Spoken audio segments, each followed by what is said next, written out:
I'm locked, loaded, and ready to talk about No Guns Life. Pew pew! Turn it up, throw down your motherfucking door.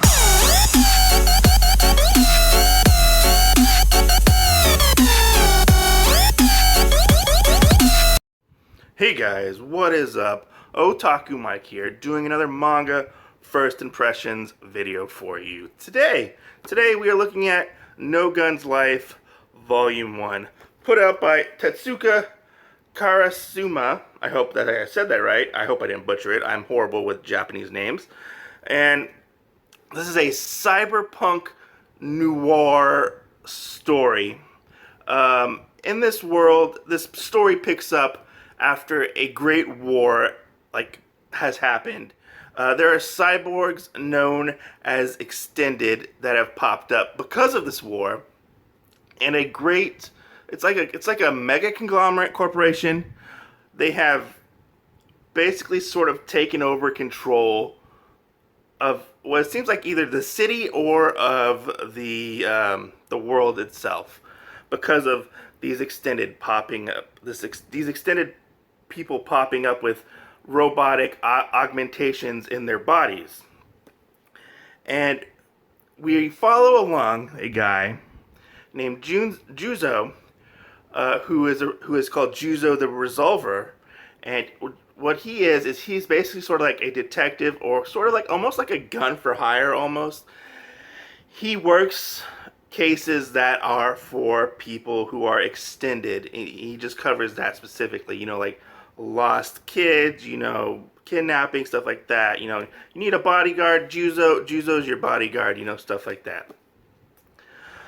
I don't want to go too much into the detail about this story because this first volume is pretty story heavy, but I'll give you a tidbit of what this story holds for you. So Juzo, he's pretty well known. His body, or his type of extended body, is an older model, so people know him fairly well. He's very popular, and he's very infamous, I guess you could say. And because he has like a gun for a head, and like he has his hand is a gun as well, and his head is actually a gun. There's a trigger in the back and everything. Don't touch his trigger. He doesn't want you to touch his trigger. Only special people get to touch his trigger, because if you touch his trigger, his gun will go off, and it's a pretty it's like a last-ditch effort for him when it comes to fighting other extended, which is pretty cool. It actually happens within the book. So Juzo is just got off a case, goes back to his office, and finds what they call, it's like a rogue extended. They've gone off the rails. People are looking for this person because apparently they killed somebody and they kidnapped a kid. This other extended shows up, and he's like, Juzo, I need you to help me out, protect this boy at all costs. People are looking for him. They want him because he's special. He has some kind of special ability. I don't want to go too much into that detail, but he has a special ability, and people want him. People want to use him.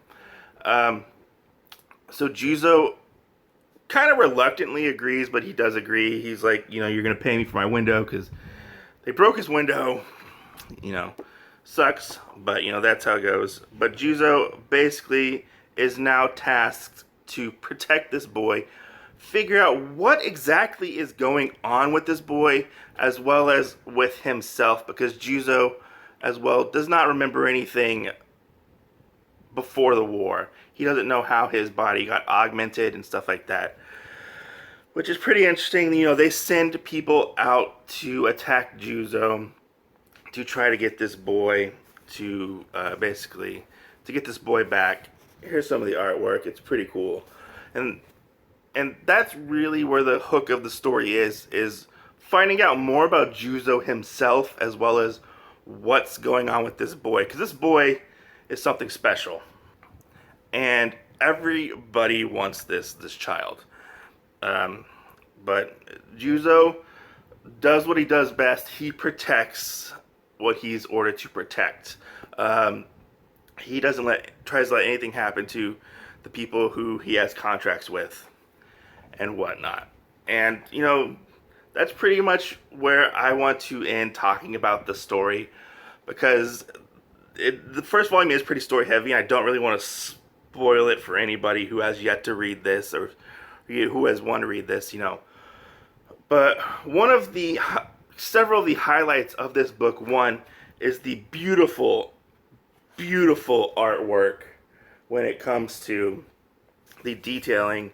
Tetsuka really hit it out of the ballpark. This is the first thing I've read from them. I don't know if they have other work out there, but as somebody who is a big cyberpunk fan, I love Ghost in the Shell, I love Battle Angel Alita, this was right up my alley, especially with the noir aspect of, there is a mystery going on.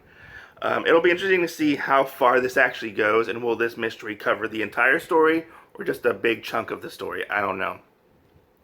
But yeah, the artwork, the backgrounds are phenomenal. The character designs remind me so much of Battle Angel. It's awesome. It's like almost like an homage, like if you put Battle Angel in a noir setting, which is really cool. It's just awesome. The characters are so distinct. You don't have to worry about, like they don't look alike whatsoever. None of the characters look alike. Everybody has their own distinct appearance. And one thing that's really cool is Juzo himself. I really got drawn to his character because he reminds me weirdly so much of Hellboy, and I didn't think, I was like, this guy reminds me so much of, why does this guy remind me so much of Hellboy? Because he acts a lot like Hellboy, but in like a good way. It's not like a knockoff or anything like that. And it's more of Juzo's like demeanor and the way he acts towards people. He has a really dry sense of humor, which I really enjoyed, and that's what honestly really reminded me of Hellboy, which was pretty cool. The other characters are pretty fun in this book as well, but Juzo is really the standout character for me and what kept me reading.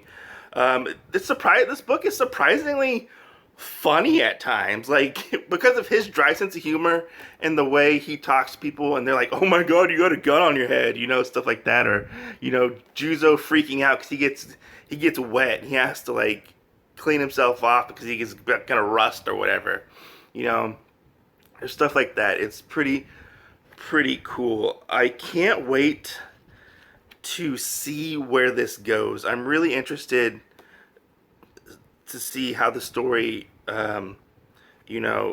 goes about, seeing more about Juzo and the other characters and the kid that he has to protect. I can't wait to try more of this, Go check this out if you're interested. You like cyberpunk, you like noir. If you're a Sin City fan, you'll get into this pretty easily because it reminds me a lot of Sin City as well. This first book was a really, really good read. I have no qualms or like disappointing things to talk about it with, because I really enjoyed it. And I mean, come on, look at that artwork. It's just awesome, and it's amazing. At one point, he punches a train. It's fucking awesome. If you just want a good, fun, noir cyberpunk story, this book is most definitely for you. Anyways, guys, let's wrap this review up, or this first impressions up. I'm Otaku Mike. Thank you for watching. Go check out No Guns Life. If you don't want to read the manga, go check out the anime, because there's going to be an anime of this made by Madhouse. And it's got to be good because Madhouse is making it. Madhouse pumps out those animes like awesome. Anyways, if you're new to the channel, consider subscribing. Always helps. Thank you for watching. Go click, boom. Go get some No Guns Life,